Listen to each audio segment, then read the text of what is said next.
ભરૂચ શહેરના નાના ખાટકીવાડ વિસ્તારમાં ગૌવંશની કતલખાના પર દરોડા પડાયા હતા। ભરૂચ શહેરના નાના ખાટકીવાડ વિસ્તારમાં ગૌવંશની ગેરકાયદેસર કતલનો ચોંકાવનારો ભાંડો ફૂટ્યો છે। શહેર બી ડિવિઝન પોલીસે કુરેશી મસ્જિદ પાસે આવેલા એક મકાનમાં દરોડા પાડી બે ગૌવંશની કતલ કરાયેલા હાલતમાં મળી આવતા 4 આરોપીઓને દબોચ્યા હતા।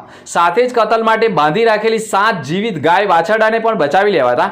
ભરૂચ જિલ્લા પોલીસ વડા અક્ષય રાજની સૂચના અને માર્ગદર્શન હેઠળ બી ડિવિઝન પોલીસ મથકના પીઆઈ એનકે ડામોરની આગેવાનીમાં તેમના વિસ્તારમાં કામગીરી કરાઈ રહી હતી। તે સમયગાળા દરમિયાન પોલીસને ખાનગી બાતમી મળી હતી કે નાના ખાટકીવાડ વિસ્તારમાં યુસુફ ઇસ્માઇલ મોહમ્મદ કુરેશીના મકાનમાં ગાયોનું કટિંગ કરવામાં આવી રહ્યું છે અને નજીકની ખુલ્લી જગ્યામાં કતલ માટે ગાયો અને વાછરડાઓ બાંધી રાખવામાં આવ્યા છે।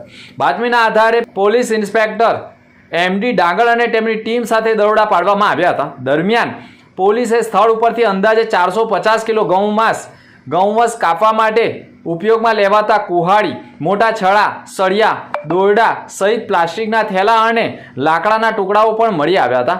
જેના પગલે પોલીસે ઘટના સ્થળ ઉપરથી 55,500નો મુદ્દામાલ જપ્ત કરી આ મામલે પોલીસે યુસુફ ઇસ્માઇલ મોહમ્મદ કુરેશી, ફરહાન યુસુફ કુરેશી, ફઈમ મોહમ્મદ જુબેર મર્ચન્ટ અને મોહમ્મદ સાદાબ સલીમ કુરેશી સામે ભારતીય દંડની કલમ મુજબ ગુનો દાખલ કરી તેની ધરપકડ કરી લીધી છે।